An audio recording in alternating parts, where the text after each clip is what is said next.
What's up, everybody? Welcome back to a very exciting podcast that we have for today for Dual Coast. We dive deep into mindset, habits, disciplines that drive success. And today we have a guy who doesn't just talk about mental strength, he builds it in people every single day. Owen Salvestrini, the Mental Strength Project. Welcome to Dual Coast. Thank you so much for being on today. Yeah, buddy. Listen, Dan and Russ, I really appreciate you guys having me on. It's fantastic, and I appreciate it. Of course, man. Of course. Of course. No, thank you so much for being here. This Russ, is the place to be on Tuesday mornings. That's it. Russ, how you feeling over on the West Coast this morning? Alive and well. Feeling good. Well, as I said, it's pitch black outside, but I do see that we have no fog this morning. So I'm excited that the sun is going to rise and we're going to actually see it. We're not going to be looking at fog. So I'm so stoked to have Owen on the show. I'm so stoked to meet you and hear all the exciting things that are going on in your life. Yeah. Absolutely. So Russ, what's with the fog out there? Oh, we've had fog every morning for June and July. Literally, we had, I think, 1 week where there was no fog. So what happens is I'm on the coast and inland is the Bay Area. And when it gets heated up over there, then that fog gets sucked in and then we get it. But the thing is it burns off between 10 and 2 every day. It's just we just don't see the sun. But today we're going to see the sun, which is great. Yeah. That is great when you get to see the sun, you know? Yeah. Talking about mindset, right? Talking about mindset. That builds mental strength. Yeah, the sun's out. Thank God. That's it. Absolutely. So, Owen, I'm going to kick it off real quick with a question that everybody's going to want to know. And what sparked the creation of the Mental Strength Project? Was it a personal experience? Was it a breaking point? Was it a consistent theme in your life? What sparked the whole idea of the Mental Strength Project? Yeah, Dan, this could be a long-winded answer. Oh, baby. Go for it. Actually, the Mental Strength Project is on its 5th name, I think, or 4th. Really? Oh. Yeah. So before last night when I was thinking about this podcast today and what we were going to talk about, I was actually going back and thinking about how this all started. And I used to do CrossFit. This is about 7-8 years ago, and me and my buddy were out at a bar, and we used to do these workouts that were really difficult. So every Sunday morning, people from the gym would get together and we would do these hour-long workouts, right? Really mentally tough workouts, hard workouts. I just, that's the type of person I am. I enjoy like taking on, like, I guess testing me mentally and physically. So we would do these workouts and we would get like 20, 25 people at the gym doing them, and people loved it. It was fantastic. It's almost like people are obsessed with like running a marathon because it's the high of completion. Sure. Right. Yeah. I just did a High Rocks workout. I don't know if you guys have heard of High Rocks. Yeah, of course. So I just did one in New York City, and the idea of doing it was like very daunting, but the finish was fantastic. Right. Right. And we used to do these workouts. So I remember we were sitting at the bar and my buddy was like, dude, you should start an Instagram page and we should post these workouts. And I was like, nah, man, like who's going to look at these fucking workouts? I was like, this is ridiculous. And he's like, let's just try it. Let's just try it. And then he was like, I was like, all right, fine. And, we had a couple drinks and whatever. And he's like, we got to come up with a name.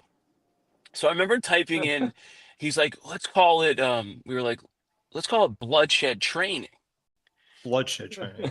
Bloodshed Training. All right. So Bloodshed Training. That's a great name. That's hardcore. Oh, dude, it was fantastic. This was before I had kids and all this stuff. And we posted it and, put it on Instagram. And every day I was like, you know what? I'm going to start posting these. So every day I would post the workouts, because like in my notes I would have all the workouts, so it would just be copy and paste into Instagram. Sure. And after like a week or 2 weeks, people were starting to do these workouts. Wow. Right. And I would get messages from people, and it was like I was starting to grow and grow. I mean, maybe 500 followers, 800 followers and 1,000 followers, and getting messages about, oh, I just did one of your workouts. Because I would call the workout, I would name the workouts too, like the lion, or like the liger, something crazy. I don't know. Nice. And we would do the workouts, and I think that for a few years it was called Bloodshed Training. And I was getting people from all over the world doing the workouts through Instagram. Wow. And I'm trying to think of a couple of big countries were like Australia, the UK, and then like, this is a long-winded answer, and I don't want to take up too much time. No, it's okay. No, it's good. But dude, people were like on Instagram, like, do you have any swag? Like, do you have any merchandise? So I started selling Bloodshed Training shirts. Wow. Like, and the UK was buying, like, people in the UK, I have some good following in the UK, were buying thousands of dollars worth of shirts that just said Bloodshed Training. Wow. And the logo was just like of a lion, and I think that was my first logo. And for a couple years, it was Bloodshed Training. So that's where it started. Cool. And then at one point, I was like, to my wife, I was like, we had kids, and I was like, I can't ride with this name, Bloodshed, because like, if you look up bloodshed, it's like, the definition is like the massacre of like hundreds of thousands of people. And it just like didn't work, but it worked at the time. Right. But that kind of led me into, it went to Bloodshed Training, to Lion's Breath Training, Lion's Breath Movement, and then the Mental Strength Project. So over the course of 7 years, it finally ended at the Mental Strength Project, and I've had probably the name the Mental Strength Project for the last 3 years. So it's been a long way. Sure. Not knocking your name, but that, it is kind of. I can't see Russ, by the way. I don't know if that. What's that? Russ, I don't know. Is Russ still on? He's there. Okay, cool. Yeah. So again, like I said, that's where it ended. So now it's the Mental Strength Project. So really, the Mental Strength Project has come to a lot of my content on Instagram is, really focused on mental strength. Sure. It's really focused on, and I talked about it this morning on one of my reels is, I'm on a trip of like progress over perfection. So like every week or every month is kind of a new concept. And guys, I'll be honest, like, a lot of the gurus out there, the Instagram gurus will say, hey, sit down on a Sunday and format what you're going to do. Just put together, hey, Monday, I'm going to write this, and this, and then just have it automated. Yeah. Right. Mm-hmm. That's never worked for me. I shoot from the hip. Yeah. Sure. So like this morning I got up and I work out every morning, before the kids get up, I go for a run or I box or I do whatever. And then I fire off a reel and I'm just talking into the camera. Yeah. Nothing is, it's like I said, I shoot from the hip on pretty much all my posts. And again, sorry for the long-winded answer, but Dan, like this whole thing was created and where it is today, really as an open journal. It's really, a lot of it's for myself. It's what you see on there and you read what I write is what I'm going through. So like this morning, I talked a lot about progress over perfection because sometimes I find myself, if things don't go as planned, it really throws me off. Sure. If things aren't the way I had them envisioned, I get pissed at myself. Yeah. Yeah. But in reality, that's not reality. Correct. Right. And that's resonated. The way I do things with the Mental Strength Project and with the people that I work with, that's resonated a lot. It's very authentic. It's what I'm going through. Yeah. So hopefully that answered your question. I know it's long-winded. That was great. No, it didn't answer it. Let's start over. All right, let's start from the beginning. I was at a bar, and my buddy's like, dude, you got to start this Instagram page. He cut you with some glass. Bloodshed came out. Came out. Name came out. Dude, you got to, your nose is bleeding. And he's like, you should call it Bloodshed Training. Oh boy. That's awesome, man. That's great. Yeah. Hey, Owen, I got a quick question for you. Well, maybe not quick because you're long-winded, but the question's quick. No, it's I love your answers, and I love that you're explaining things, which is valuable information, for those that are listening, right? For Mhm. those that don't know or don't follow you and are hearing you for the first time, explain high rocks for everybody. Okay, High Rocks, High Rocks, High Rocks. So High Rocks is a, I don't know. So it's kind of like, I like to say it's like a little bit of a knockoff of CrossFit. Okay. Okay, so like if you understand CrossFit, CrossFit is like, you've got to do X amount of workouts in a certain amount of time. If Sure. it's weight, it's a lot of weightlifting, gymnastics for CrossFit. Now, High Rocks is actually it stands for hybrid rock star. Oh, I didn't know that. Okay. Mm-hmm. So what it is, it's actually blowing up across the globe, across the globe. My wife and I actually are doing one in Boston at the end of September. So my wife is a stud track star. Um, and we're gonna do one together. So how it works, I did one in New York City with a buddy. So basically, how it works is um, you have to run 1,000 meters together as a partner. So if you're doing it partner, you run 1,000 meters, which I think comes out to about 0.6 miles, right? Mhm. Okay. Then they give you a movement. So let's say I think the first movement, I can't remember the first movement was like 1,000 meter row. Okay. So you run the 1,000 meters together, then you hop on a rower and you guys split up the 1,000 meter row however you want. Okay. So I could do 250. He does 250. Once you're done with the 1,000 meters, then the two of you run the 1,000 meters again. Okay. Then you come over to, there's like a sled push. You have to push it a certain amount of distance. Okay. You can split that up however you want. Then Yeah. you run 1,000 meters together. So there's 8 different exercises, right? So it's like wall Mm-hmm. ball, sled push, sled pull, um, farmer's carry. There's 8 of those. But the kicker is that you have to run the 1,000 meters together, and you or your partner cannot start the workout, the wall balls or the row, until you finish the run. Mm-hmm.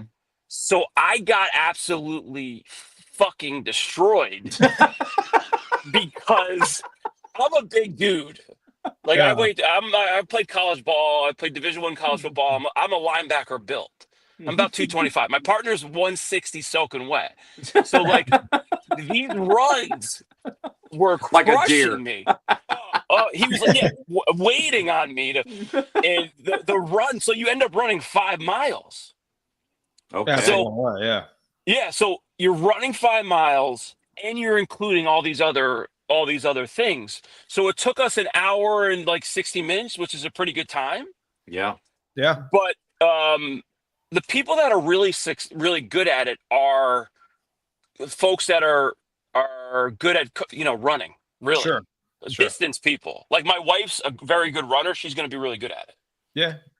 Yeah. So Endurance Yeah. trained, yeah. yeah, and it's more of endurance. Yeah. Yeah. It's smaller guys or gals, like my buddy who are relatively strong, but they also can run really well. Yeah. You know? Sure.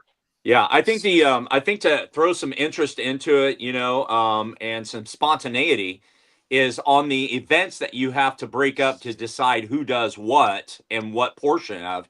I think a rock paper scissor in there, could Oh God, yeah. loser does majority.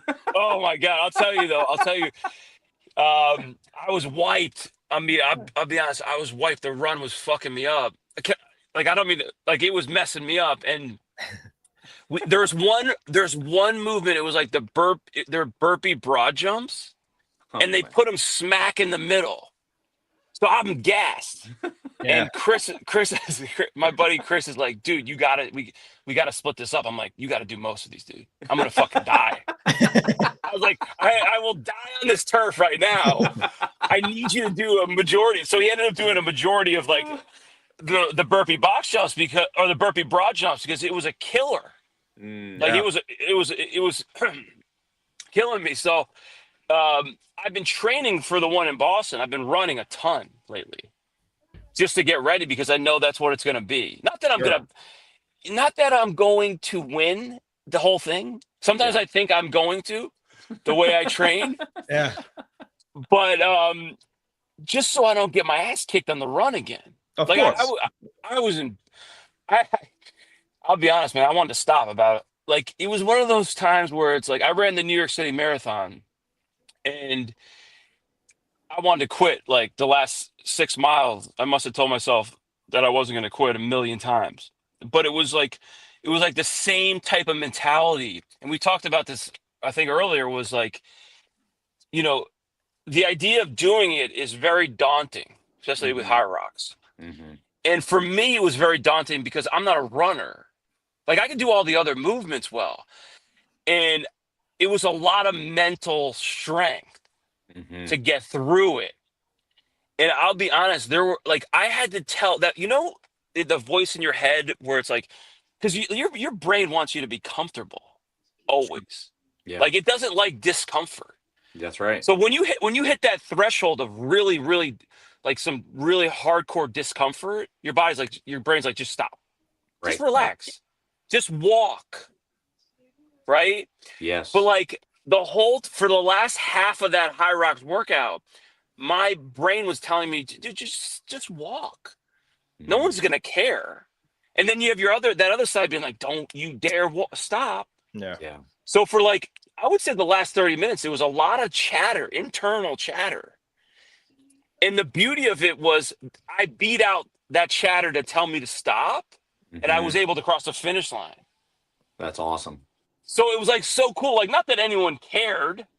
Like, like I cared You and did. Chris cared. Yes. Yeah, I Yeah. cared and Chris cared. But like it wasn't like, I had an audience of people there and like cameras.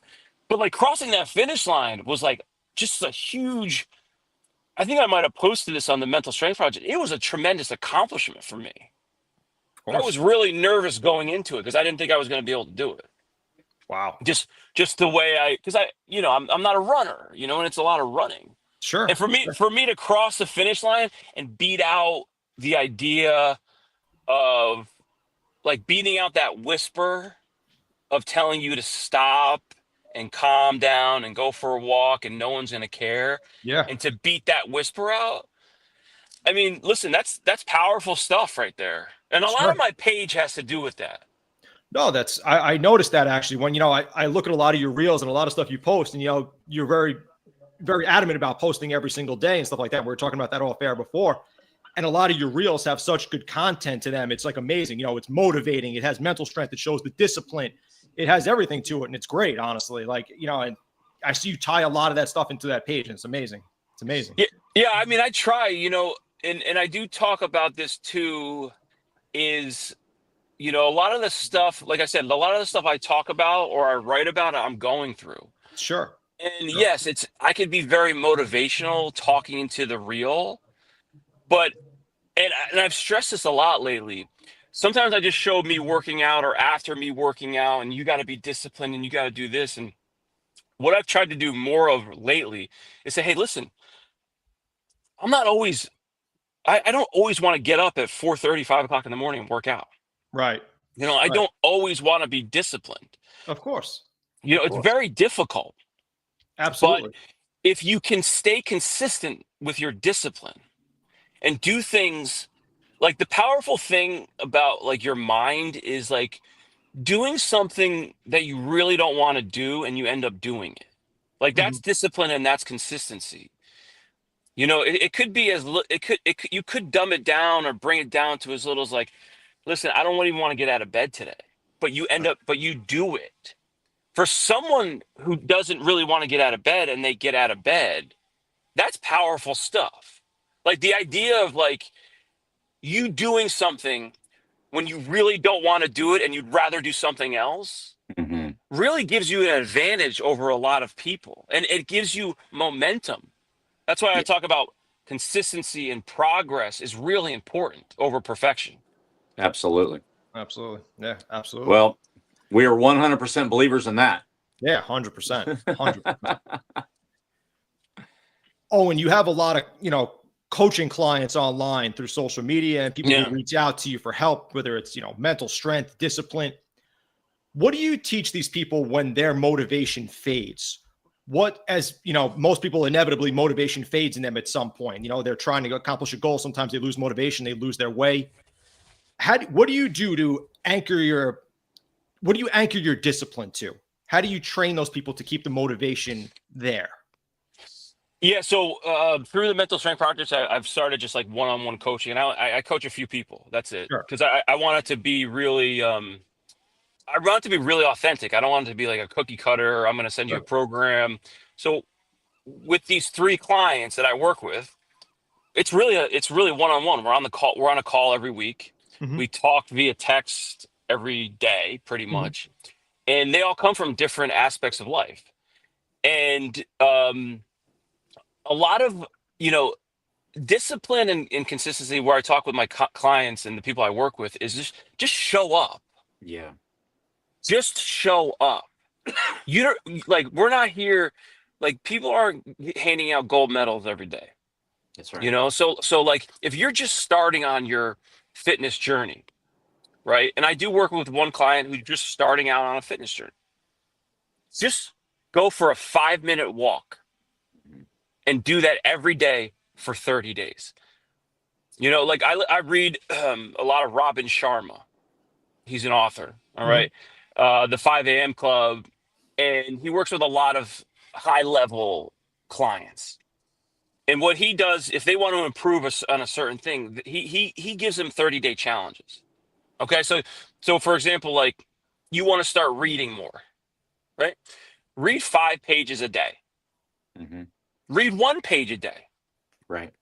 Just read every day for 30 days. Right. Yes. Now, if you miss a day, that's fine. Like there's a lot of talk. Like I know you guys know Andy Frisella, and he does the 75 hard, which is fantastic. Yep. But a lot that can be very for some people that could be very difficult because with the 75 hard, it's if you miss a day, you got to start from the beginning. Okay, that's good for a certain population of people. It's not good for everybody. Yeah. But what Robin Sharma talks about, and I'm a firm believer in this, is whatever you're trying to achieve, do it every day. And if you miss a day, guess what? If you miss it on a Wednesday and you don't go for your walk, you're going to do it on Thursday. Mm-hmm. And you're going to continue to do it. And you are going to miss days. Like life is like again, I'm on this progress over perfection trip. It's all about progress and consistency. No one's sitting back counting your days you got in a row. Sure. What they're looking at, or what you're looking at is, and I actually said this in a reel this morning, you want to be able to tell yourself that 6 months ago, I am stronger today than I was 6 months ago. Is it at walking? Is it at reading? Is it at eating better? Is it at boxing? Is it at running? Whatever you want to get better at, or stay disciplined at, or keep, or quote unquote, have an anchor, you've got to do it every day. So for me, I get up and I work out in the morning at like 5:30, and I work out in the morning. That's my thing. That's my anchor. And some days the workouts are terrible. Mm-hmm. Like maybe I'll do 15, 20 minutes of just stretching, or 15, 20 minutes of like a shadow boxing because I've gotten to boxing. Or the other day I was going to go out and run 3 miles. I ran 1 mile at a 10-minute pace. But what I talk about too with with my clients is like the biggest component to getting better at or staying consistent and getting better at something is consistently following through to what you tell your subconscious. Mm-hmm. Right? So like if you're telling yourself something that you're going to do it, you should do it. Because your subconscious is indirectly, it's listening to what it knows what you're doing and what you're not doing. Yeah. So like, don't lie to yourself because it hears you. Yeah. Does that make sense? Does that answer your Yeah. question? Yeah. 100%. Yeah, that's good. 100%. Love Owen, I mean, I love everything you said, because that's our statement that closes out, Yeah. at every podcast. When we talk about perfection, we talk about, progress. A lot of people, when they miss that day, Yeah. right? Whether it's reading, whether it's boxing, whether it's walking, whatever it is, they beat themselves up Yeah. over that. And then all of a sudden, one day bleeds into another day. And then all of a sudden, they find themselves living in that mental state of beating themselves up. Yeah. What can you encourage people with today who are listening, or in the future that are going to be listening to this message about not beating yourself up? Yeah, Russ, I think that's really, really, really, really important. I think that's one of the most important pieces of why people can't achieve what they want in life. Because when they fail or they falter, they throw their hands up and say, I can't do this. Yeah. Right. Or, Yeah. you know, or when they fail or falter, say if hypothetically you're trying to lose weight and all of a sudden you make a mistake and you eat a food that you're not supposed to eat. The majority of people are going to spiral, right? And say, fuck it. Yeah. That's it. I can't do this. I messed up. I failed. I'm a failure. Mm-hmm. But you gotta tell yourself, you have to consistently tell yourself that I'm gonna fail. Yeah. I'm not perfect. And I love what the 75 hard, I love what Andy Frisell is trying to do, but that deters a lot of people because you're like, shit, I failed. I'm a failure. Mm-hmm. And I talk about this a lot on my page, is that we have to understand that in your brain, you have a plan. Like if I want to lose weight, or if I want to get better at boxing, or I want to run a better 5K or do the marathon, I have a plan in place. This is what I'm going to do. Yeah. And guess what? 99% of the time, that plan is not going to go as you anticipated. Right. So what I try to tell people, and what I really try to tell myself, is if you do make a mistake and you don't do what you said you were going to do, just get back up and continue the road. Yeah. Because it's not, we're not, the game of life is not chasing perfection.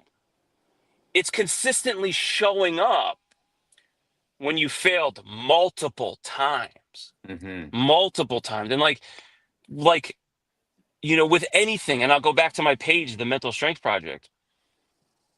I have probably told myself almost 1,000 times that I'm just going to shut the page off.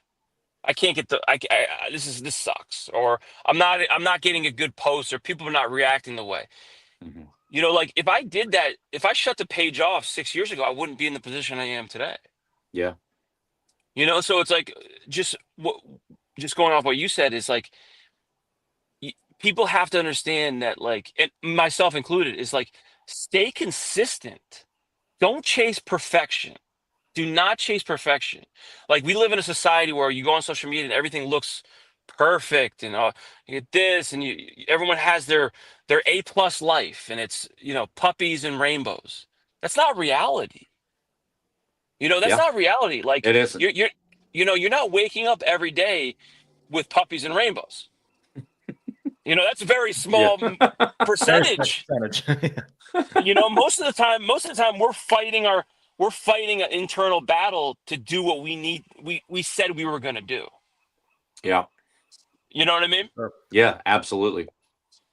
For Yeah. sure. It's great For stuff. sure. That's amazing. That's amazing. Owen, what let's just stick with discipline for a second. I just want to go back to that real quick. So, you have all these clients online, people follow you for discipline purposes. You get up every day, you're driven. What's the hardest personal decision you think you've had to make in the name of discipline in your life? The hardest decision I've had to make. Yeah, as far as discipline goes. I'll be honest, like, the hardest decision. I mean, I've been on the last 2 years, discipline wise, the hardest decision. I guess I could go to, like, I haven't drank out. I mean, sounds crazy, and I was never a big, huge drinker, but I gave up alcohol um, January 1st. I stopped drinking, and it's been 7 months. I haven't had a drink. Right. And, Okay. listen, I'm 42 years old. We all like to have a cocktail every now and then. Sure. But what alcohol was causing me to have some serious anxiety the days after. Mm-hmm. And even if I had a few IPAs, like the next day I was not feeling good. And I was really on this trip of like, I want to get really good at being who I am. Like if I'm in sales, I'm trying to get the mental strength project going. And I was like, I need to be, and I was like, I can go through my life and pick out certain things that are actually bringing me down. And one of them was alcohol. It's like if you drink on a Saturday, drink on a Sunday, it was like Monday and Tuesday, you were not at full go. You know what I mean?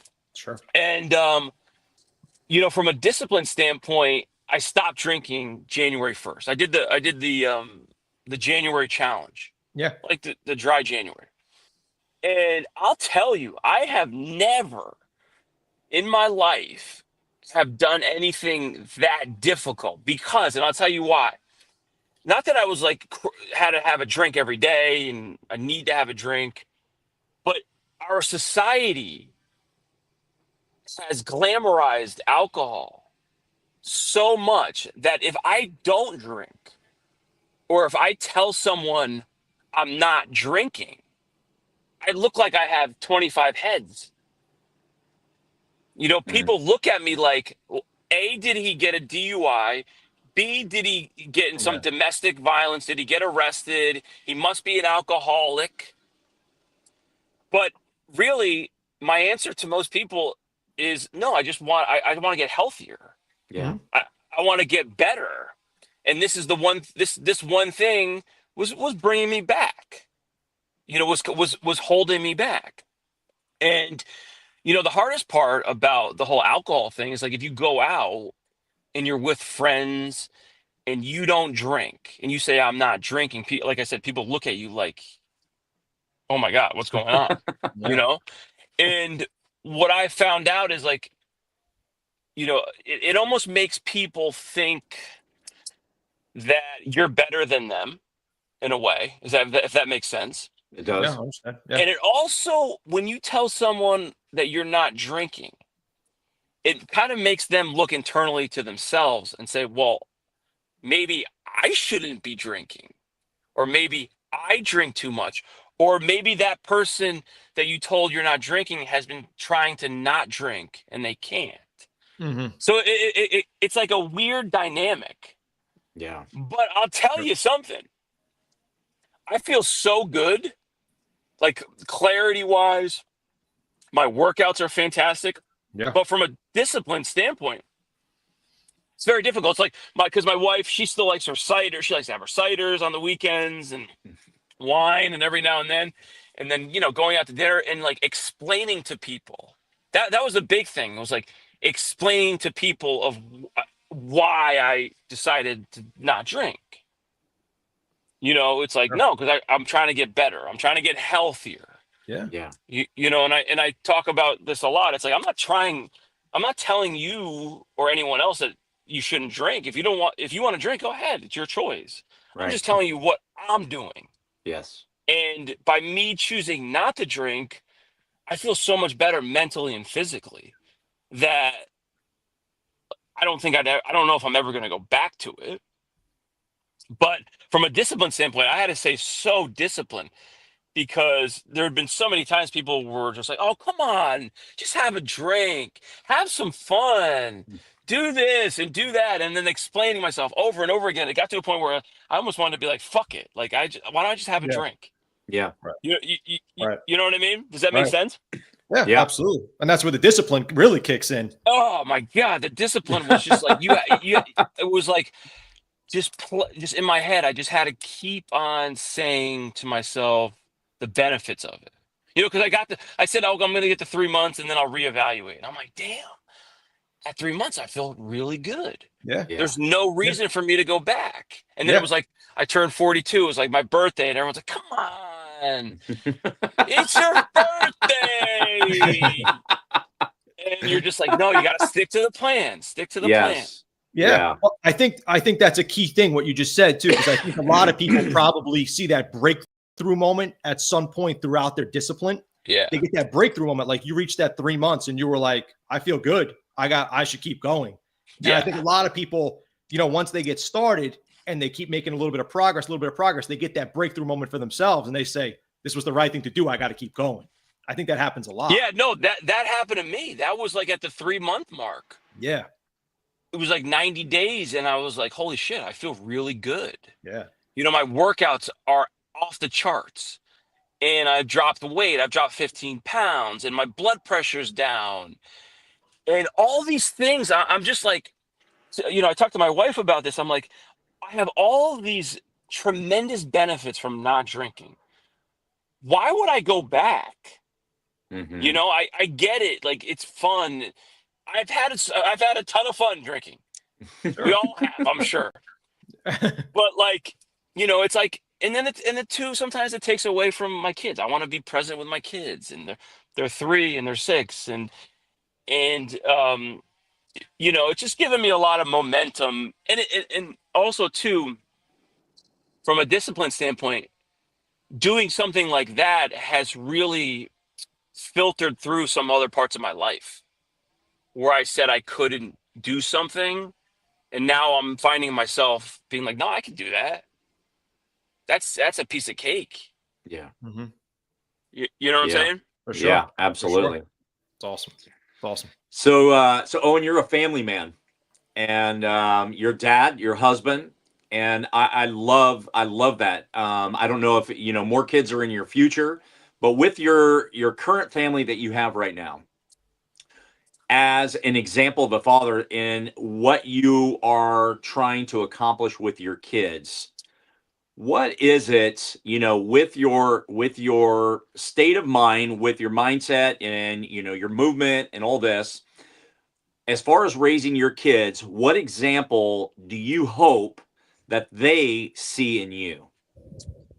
Yeah, that's an awesome question, and I am a big family man. I've got a 3-year-old boy and a 6-year-old boy. They're absolute savages. Um, but No I love them.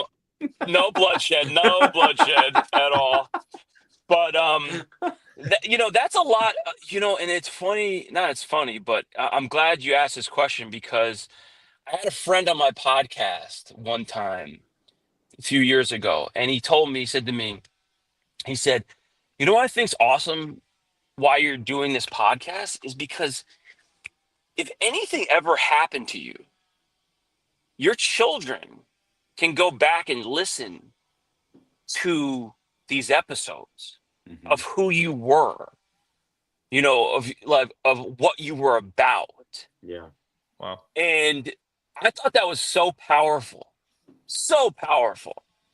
And a lot of what I talk about on my page is what I want my kids to become, Hmm.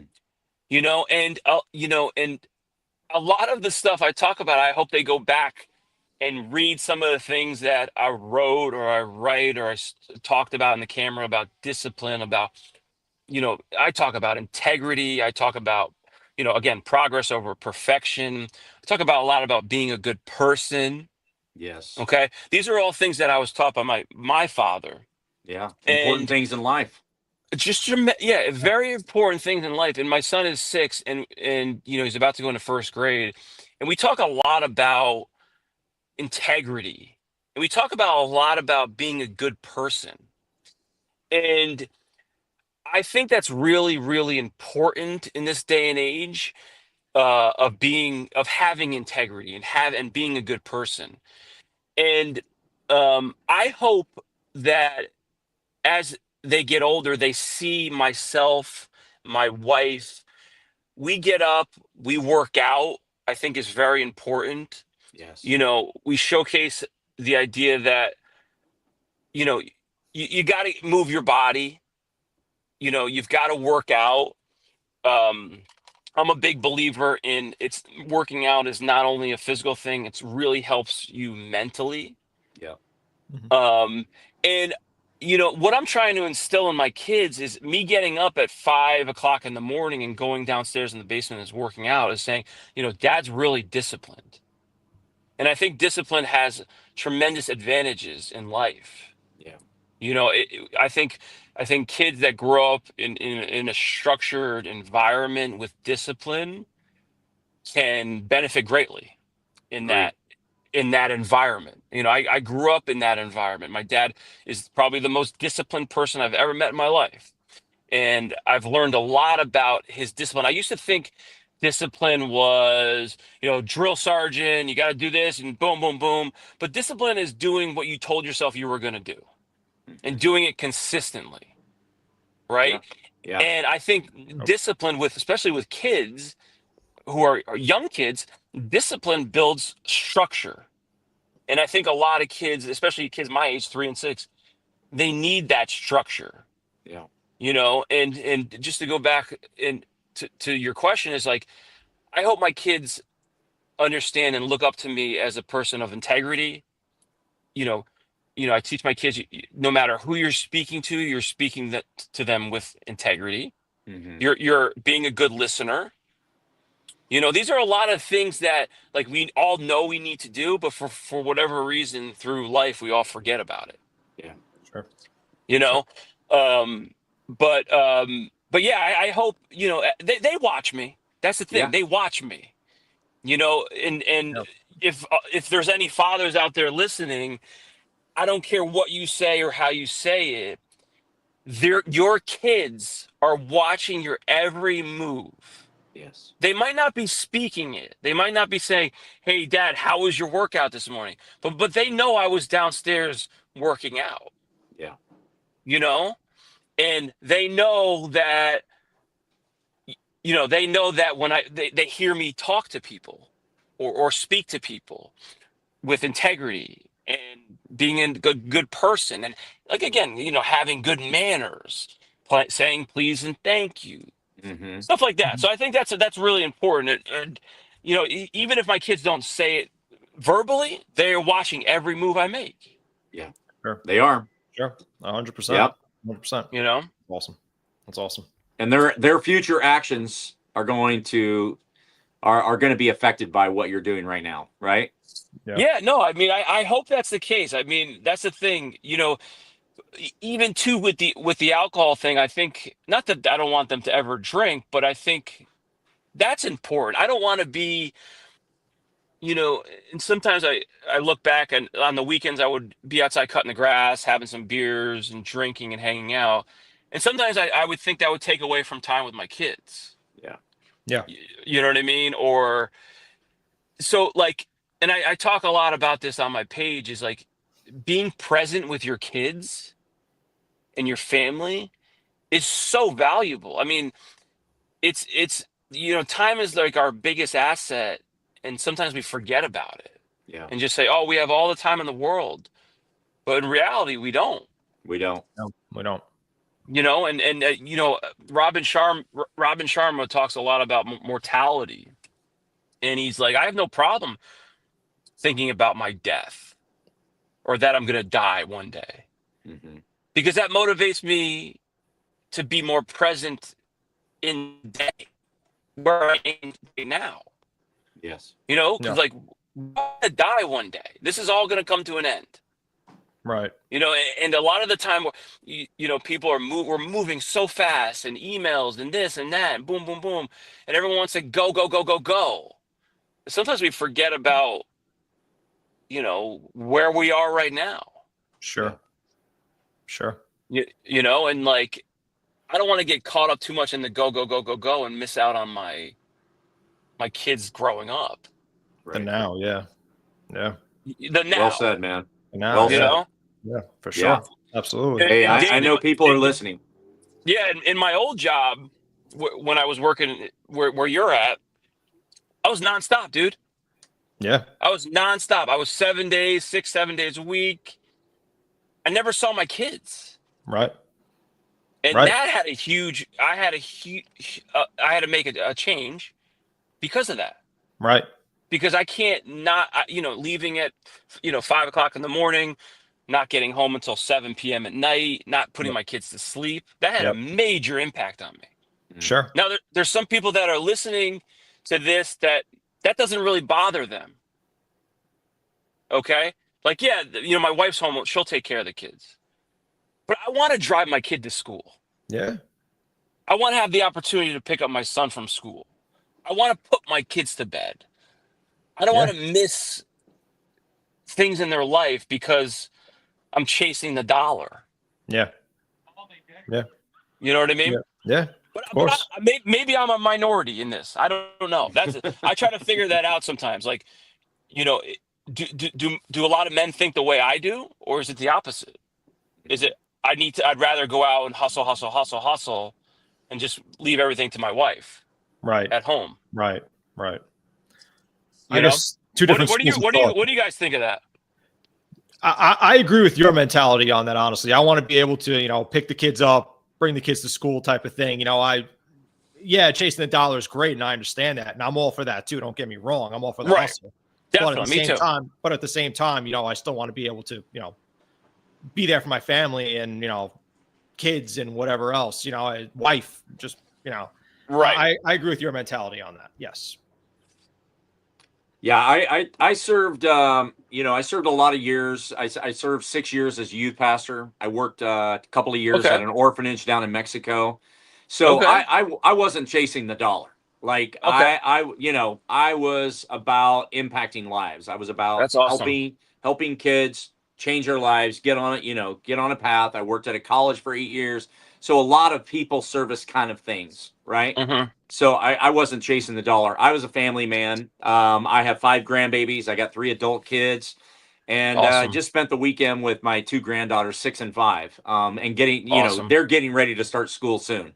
So, spending those last summer days with them is the most important thing, because even as a grandfather, and I try to see them, I try to see my granddaughters every week.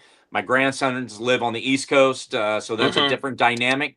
But even as a grandfather, right, is like I want to be an example for them in any capacity that I can, right?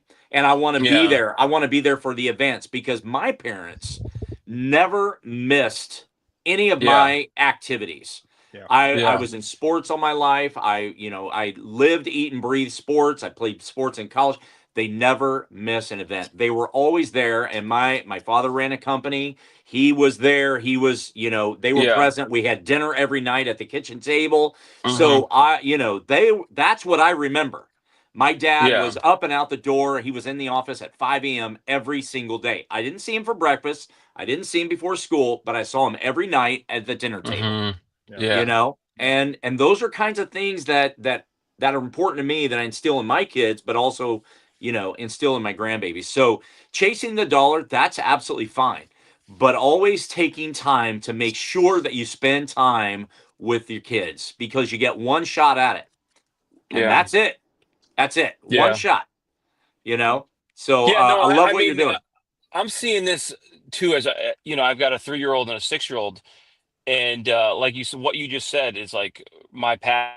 I mean, it's like I grew up with a father who was out the door at 5 a.m., never saw him in the morning, but always had dinner with. He was always home for dinner. They were Yeah. always at Yeah. my events, and in sports for my sister and myself. And I think that's so important It to is, be yeah. present. And I'm a hustler at heart. I hustle, Yeah. right? But I always, as I get older, as I've gotten into my 40s, I'm 42, I will hustle to only to the point where, you, listen, I'm going to hustle and I'm going to make money, but I'm also going to be there for my kids no matter what, Yeah. Yes. no matter what it takes, Yeah.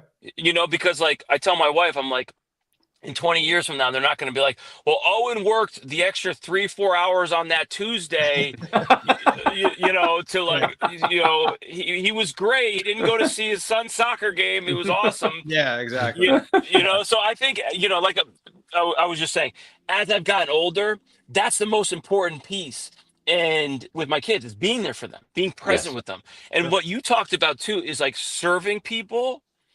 is it's like a powerful thing for me in the last few years. Like I think the service of helping others without, accepting anything in exchange, just helping people.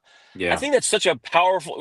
We don't have to get on a tangent about this, but I just want to say that that is a really powerful thing to have and to do, not only for those people, but for yourself. A lot of my page, it stems from me helping someone. I've always talked about, if I can help one person a day, that's good for me. Yes. Yeah. You Yeah. know, Yeah. and Russ, like you were saying, like I think, helping and inspiring people and not expecting anything in return Hmm. is so powerful. 100%. Yeah. 100%. Yeah. Yeah. Totally agree. Totally agree. Well, this has been a great conversation. We're probably going to close out with this one. And I got to ask this question. And Russ knows exactly what I'm going to ask. Yeah. But, Owen, we close out every single show with something you've said multiple times throughout this podcast so far. And we usually close out every show with the statement that wellness is not about perfection, it's about progress. And I want to ask you what you think about that statement. You guys close out with that? Yeah. Yeah. Every Holy single crap. podcast. Every single podcast. I'm on this trip, man. I'm on this progress trip. So you guys, what's the statement again? What was it? Wellness is not about perfection, it's about progress. Yeah, I mean, we've talked about this at length here. Yes. I think wellness encompasses a lot of things. If it's mental, mental, physical, emotional, spiritual. Hmm. We all get caught up in life in trying to chase that perfection, that perfect story we have in our head of Hmm. how life is supposed to be, or how a family is supposed to look, or how your job is supposed to be, or how a Tuesday is supposed to go. But we have to understand, to reach that wellness, whatever it is for anybody. My Yeah. wellness is different than your wellness. Is that it's not going to be about perfection. Because if you're constantly chasing or looking for that perfect moment or perfect time, you'll never get there. Yeah. But if you focus on the progress, right? You focus on how you're better in the month of August versus the month of July, Hmm. or how you're better in the month of August versus January of this year. That's how you make powerful impacts on wellness. Yeah. I think that again, like I said, through my page, the Mental Strength Project, I'm on this huge trip about progress. Hmm. I always have to, because I'm always catching myself in a state of mind of where I need to be perfect. But perfection is, I mean, what is perfect? We all have different ideas of perfection. Absolutely. Hmm. But with that being said, we all know and understand progress. So like we talked about earlier, if you're trying to, reach a goal or be successful in a certain area of your life, if it's wealth, fitness, spiritually, you've got to stay consistent and have progress and just Yeah. keep moving. It's like that saying, it's like, a walk of 1,000 miles started with one step. Yeah. You just got to take the step and just got to keep moving. Got to keep moving. A lot of people don't understand that some of the most successful people in life aren't the smartest, right? Mm-hmm. They're the ones that just stayed the course Yeah. and just consistently, no matter how many times life or the job knocked them down, they just stayed true to what they believed and what they wanted. Yeah. Yep. That's awesome. So that's it, man. Awesome. That's a wrap. That's a wrap. I appreciate you guys having me man. on. This has No, been a this lot was of great. fun. This was great. We really appreciate you Great coming on. conversation that was today. Amazing conversation. Everybody, thank you so much for listening today. Owen Salvestrini. Owen, where can people find you? You can find me on Instagram. It's called the Mental Strength Project. I'm really also into. Have you guys heard of Threads? Yeah, Sure. Okay, so Threads, again, check me out on Threads, the Mental Strength Project, on Instagram, and yeah, that's it. I That's post awesome. pretty much 3 times a day, and it's a lot about mental strength, encompasses just about everything: mental, physically, emotionally, spiritually. Awesome. So Awesome, come man. check me out, guys. Love what Absolutely, you're guys. doing in the world, my friend. Love it, man. Love it, man. Thank you for having me on. Absolutely. Thank you so It's much for been a being with great us. hour. Yeah. Everybody, check out Owen's page. Follow us at Dual Coast Podcast on Instagram. Check us out on Apple Podcasts, Spotify, YouTube, Amazon Music. Coming soon to iHeartRadio. We're on all social media links. Guys, thank you so much for listening. We'll see you next week. Sounds good. Thanks, Owen. Cool. Thank you. Thanks, Yeah. guys. Thanks, Owen.